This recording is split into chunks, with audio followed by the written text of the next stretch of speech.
Aduh, bingung sebenarnya, maksudnya sampai hari ini aku ketemu sama teman-teman semua. Sebenarnya podcast sama Kak Ferdi Elemen tuh aku cuma sharing aja, maksudnya awalnya tuh ketemu ngobrol, terus akhirnya banyak pertanyaan. Akhirnya Kak Ferdi nanya kenapa sih selama ini tuh nggak keluar, kenapa? Kayaknya aku nggak mungkin harus bohong lagi, maksudnya alasan ini, alasan itu, alasan ini. Jadi akhirnya aku cerita ini loh keadaannya, bahwa selama ini terutama di 2010 aku mengalami memang kejadian yang cukup kurang menyenangkan, terutama di keluarga aku. Jadi aku mengalami bangkrut lah ya, finansial, sampai aku akhirnya harus berpindah kehidupan dari yang tadinya aku bilangnya dunia fantasi, sampai akhirnya aku bisa menjalani kehidupan yang sebelumnya nggak pernah terpikir sama aku bahwa aku bakal ada di titik itu. Jadi aku sebenarnya berat, jujur aku berat banget sharing tentang hal ini, karena ini cukup aku tutupin hampir 12 tahun lamanya gitu. Dan aku nggak mau juga membuka ini sebenarnya untuk seperti mencari sensasi atau mengkasihani. Jujur aku ini wawancara gini juga aku masih bingung, karena aku nggak terbiasa untuk membahas tentang profil aku atau keluarga ya gitu. Jadi itu yang aku jalanin 2010 sampai detik ini. Aku masih jadi anak yang berjuang sampai terakhir mama meninggal 3 tahun. Aku masih susah payah untuk ngobatin, dan sekarang masih tinggal di kos untuk berjuang. Tapi aku malu sebenarnya cerita gini, sumpah aku malu, maksudnya karena mungkin teman-teman tahu lah bahwa aku selalu kalau ketemu teman-teman selalu mencoba untuk menjadi everything is gonna be okay gitu, maksudnya pengen selalu berbagi. Tapi aku terharu sih, maksudnya teman-teman sampai datang ke sini, maksudnya terima cerita aku ini dan masih mau interview aku, dan ya itulah keadaan aku sekarang. Mas, apa sih penyebabnya, Mas? Bisa diceritakan sedikit flashback? Ya, jadi 2010 tepatnya, kalau aku boleh cerita, kita ngalamin satu kejadian yang valid dalam bisnis.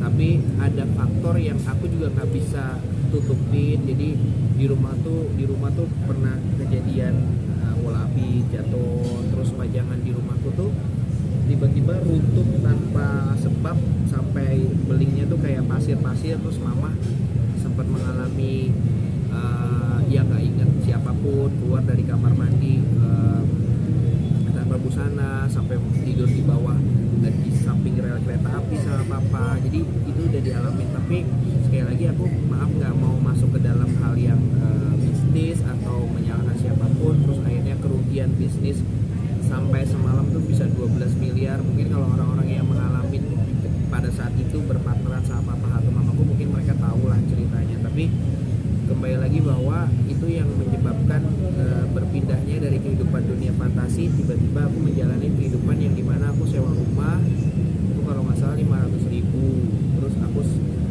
di situ sama mama papa, adikku bersama di rumah temennya diungsikan, kakakku menjalani kerjaannya.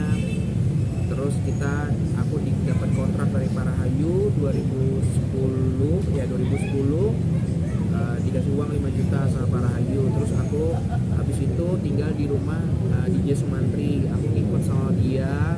Tiba-tiba aku ditawarin lagu untuk bikin lagu Sarini. Kalau yang telah memilih aku dibayar 15 juta.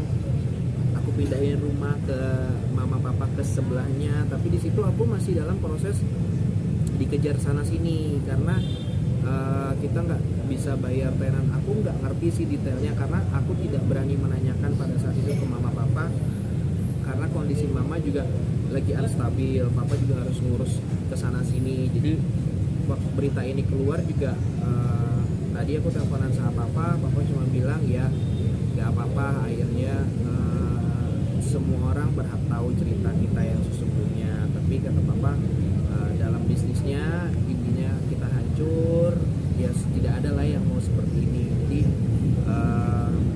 itu yang terjadi sampai aku aset rumah semua nggak ada, mobil nggak ada. Aku tuh jadi kalau boleh cerita sedikit, aku tuh lagi main PlayStation. Ini pokoknya jam 4 sore. Aku diajak ke rumah tante, aku cuma pakai baju, bawa tas pinggang. Aku ke rumah tante, sampai detik hari ini pun aku udah nggak balik ke rumah aku lagi. Ibaratnya, bukan ibaratnya, seperti itu. Aku nggak tahu detailnya kenapa. Terus sekarang aku kalau lewat rumah itu udah ditempatin sama orang yang aku nggak tahu notabene itu siapa atau bagaimana. Di situ ada jam aku, mobil aku masih ada, ibarat gitu. Jadi di situ kita 3 tahun benar-benar ngumpet, takut dari mana-mana, karena mama juga selalu bilang, almarhum, hati-hati mas, nanti ketahuan di teman media, nanti tahu kamu lagi susah apa segala macam. Itu yang selalu khawatir. Tapi itu buat aku juga satu pelajaran. Aku ngerti pasti mama maksudnya juga nggak mau menceritakan kesusahan. Banyak juga teman-teman yang bilang bahwa kenapa nggak cerita dari dulu. Nah sebenarnya nggak ada niat aku untuk menceritakan tentang kehidupan aku dan keluarga aku, karena ini kan termasuk dengan apa ya, rahasia atau aib keluarga ya, yang dan aku juga berkarya di industri. Buat teman-teman tahu, aku nggak pernah mau jual tentang cerita seperti ini. Jadi akhirnya pas kemarin di podcast ya kejadian seperti ini, bangkrut bisnis. Aku dalam keadaan yang aku nggak mau nyebut aku susah. Aku sekarang sudah beranjak lebih baik. Alhamdulillah awal tahun ini aku sudah dapat 2 kerjaan nyanyi kemarin, walaupun budgetnya masih ya biasa, buat yang penting aku bisa survive. Terus beberapa tahun ini juga aku lumayan more survive dibanding 2010, 11, 12, 13 itu bener-bener aku yang luar biasa. Waktu aku bikinin lagu Sehari ini juga aku ikut press con sama teman-teman, aku bisa senyum-senyum padahal di rumah tuh lagi dikejar orang, lagi apa segala macamnya. Pilotnya itu rumah disita bank atau jadi nggak ada urusan sama bank. Jadi aku tidak tahu secara detail ya, tapi jadi kita tuh mama tuh adalah salah satu eksebitor.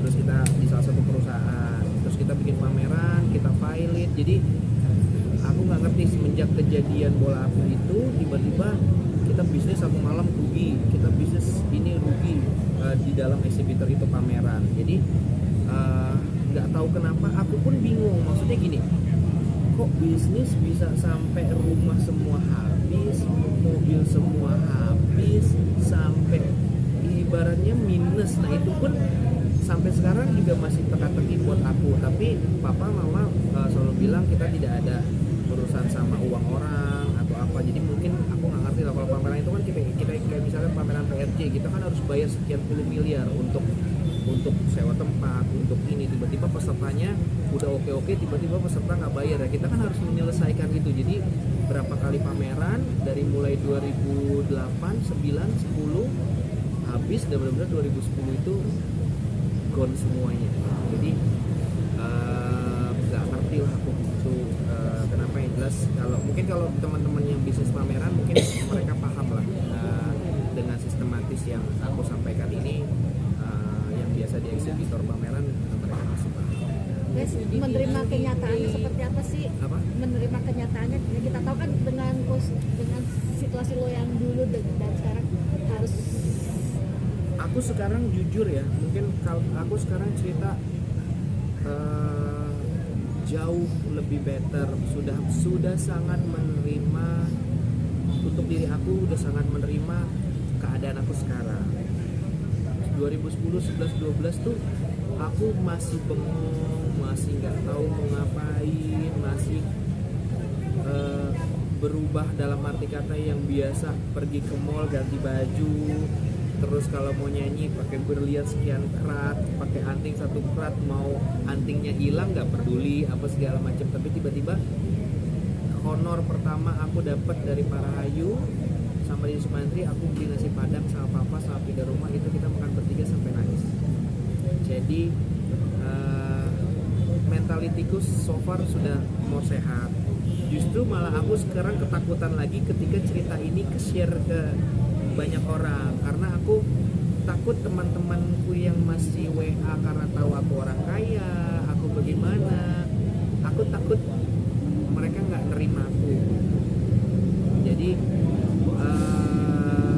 hari ini juga aku masih berpolemik dalam arti kata serius aku harus cerita ini. Aku minta maaf sama mama dari kemarin malam, aku minta maaf sama mama, maksudnya mama maafin aku harus cerita, bukan harus, kok aku tiba-tiba cerita ini ya ma di podcast itu, dan sekarang semua orang tahu keadaan kita yang kemarin. Mudah-mudahan mama juga di alam sana maafin Resa, dalam arti kata aku nggak mau buka aib, bukan maksudku buka aib keluarga, tapi mungkin ini juga aku akan lebih lega ketika aku diundang ke siapa, aku bernyanyi, ketika aku gak harus maaf ya, maksudnya pura-pura cari-cari baju yang mirip-mirip aslinya supaya bagus, supaya terlihat gitu sampai gitu. Tapi sekarang honestly jujur teman-teman, aku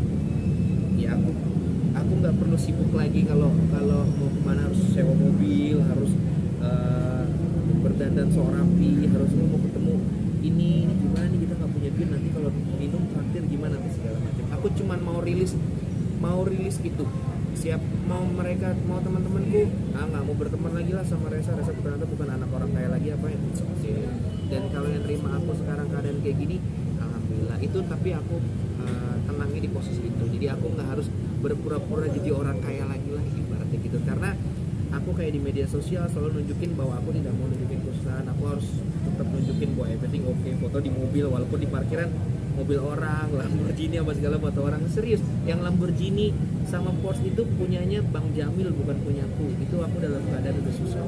Berapa lama proses, maksudnya menganggap kamu masih kaya gitu, berapa lama proses jalan? Tahun 2 tahun pertama pada saat itu masih, aku bukan menganggap aku kaya, aku masih berpikir bahwa ini jangan-jangan papa mama lagi ngerjain aku nih, lagi ngerjain anak-anak nih, disuruh susah apa segala, sampai berpikir. Tapi lama-lama kok ngerjainnya lama banget ya, kok sampai tiba-tiba mama bener-bener dikejar orang, ditagih harus bayar ini. Tapi alhamdulillah saya tegasin di sini semuanya sudah oke. Saya udah nggak ada dikejar terhadap bisnis yang lain. Paling saya masih punya hutang beberapa dengan teman-teman, atau yang belum, kemarin saya pinjemin uang belum saya bayar, tapi mereka mengerti karena keadaan saya gitu. Jadi tapi kalau untuk yang hutang bisnisnya semua alhamdulillah di 2014 semuanya sudah clear, alhamdulillah semuanya.